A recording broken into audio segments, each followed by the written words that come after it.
নমস্কাৰ স্বাগতম জনাইছো টাইম এণ্ড ৱৰ্ক সিৰিজৰ আজি 3 নম্বৰ ক্লাছলৈ ঠিক আছে আজি আমি নতুন কনসেপ্ট এটা শিকিম পাৰ্সেন্টেজ বেসড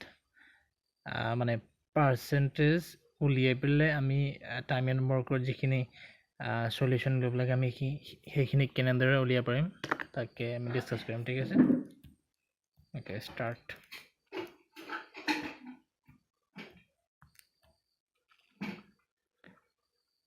আজি পার্সেন্টেজ বেস করে ঠিক আছে সাপোজ মই কম এ কোন এটা কাম 5 দিনত কমপ্লিট কৰে ঠিক আছে পি এ কোন এটা কাম 20 দিনত কমপ্লিট কৰে মানে এ কোন এটা কাম 5 দিনত কমপ্লিট কৰিব পাৰে বি এ কোন এটা কাম 20 দিনত কৰিব পাৰে আমি যদি ট্ৰেডিশনালি চাও দুটা এলসিএম লৈ লওঁ ঠিক আছে কিমান এটো পিসি হ'ব এটা 5 দিনত এটা 20 দিনত 5 4 20 1 এটো হৈছিলে মই কি কৈছিলো কালি এটো হৈছে এফিশিয়েন্সি এয়ার এফিশিয়েন্সি মানে কার্যক্ষমতা এটো হৈছে বিৰ এফিশিয়েন্সি ঠিক আছে আমি কি কৰো টোটাল এফিশিয়েন্সি টোৱে মানে 4 কে 5 টোটাল এটো ওয়াৰ্ক ইউনিট ঠিক আছে 20 ইউনিট পিছত যদি হৰণ কৰি দিও কিমান 4 ডেজ মানে গোটে কামটো কৰিবলে যদি এ আৰু বি মিলি একেলে কামটো কৰে তেতিয়ালে 4 দিন লাগিব ঠিক আছে এটো আছে আমি সিম্পল এলসিএম উলিয়াম ঠিক আছে এটা মই নেক্সট আহিম পার্সেন্টেজ মাধ্যমেৰে আমি কেনেকে বস্তুটো ক্যালকুলেট কৰিব পাৰিম ঠিক আছে ওকে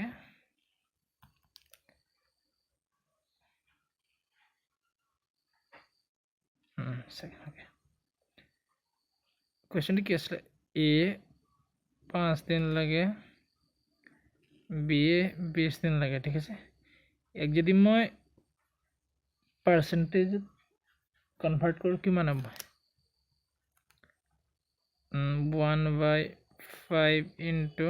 100 মানে 20% ঠিক আছে এই কিমান 1/20 into 100 5% ঠিক আছে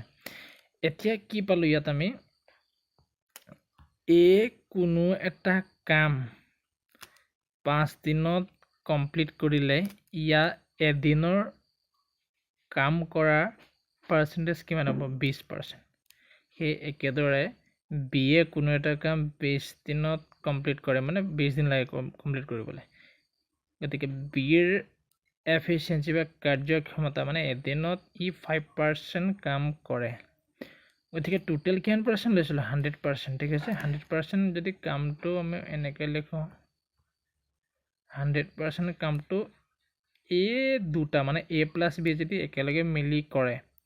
তেতিয়ালে কি 20% যোগ 5% মানে এদিনত 25% কে যাব ঠিক আছে গতিকে আমি কি লিখিব পাৰো 4 মানে 4 days পার্সেন্ট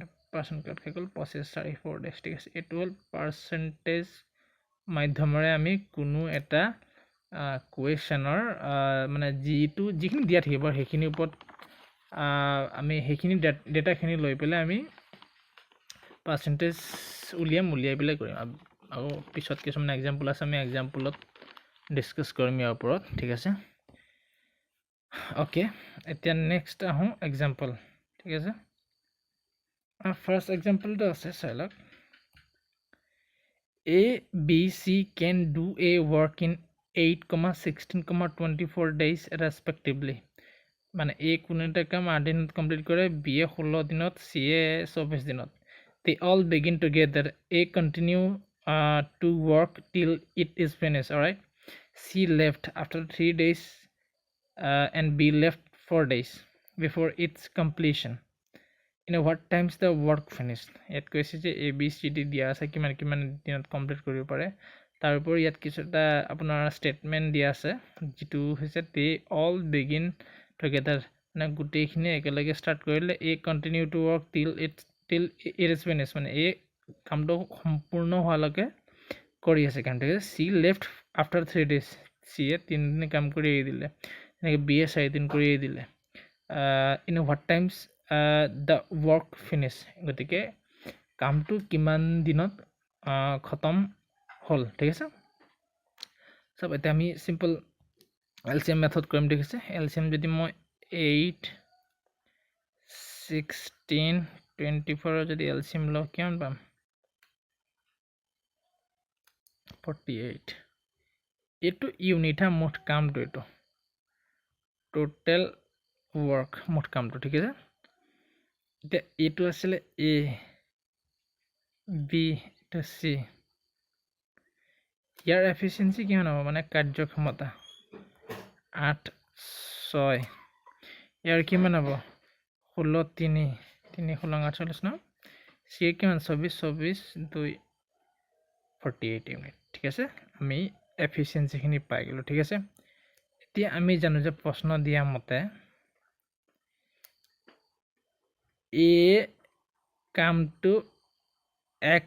দিন মানে x দিন মানে টোটাল আমাক কামটো কৰিব লাগিলে x দিন লাগিলে গতিকে C 6 যেটো দিয়া আছে এৰ কাৰ্যক্ষমতা হে ক্ষমতাটোৰে সি কামটো সম্পূৰ্ণ হোৱালৈকে কৰি আছে না ঠিক আছে যোগ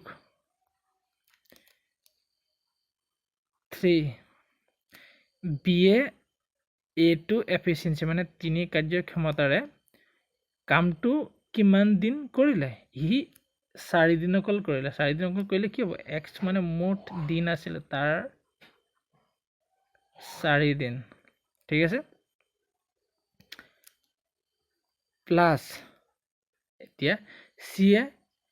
left after 3 days C এ কিমান দিন কৰিলে C এ 2 দিন সৰি C মই কতল 2 পূৰণ 3 ঠিক আছে সমান কাম কিমান আছিল 48 ইউনিটৰ কাম আছে তে যদি মই এখিনি ক্যালকুলেট কৰো 6x এফালে 3x minus 12 plus 6 is equal 48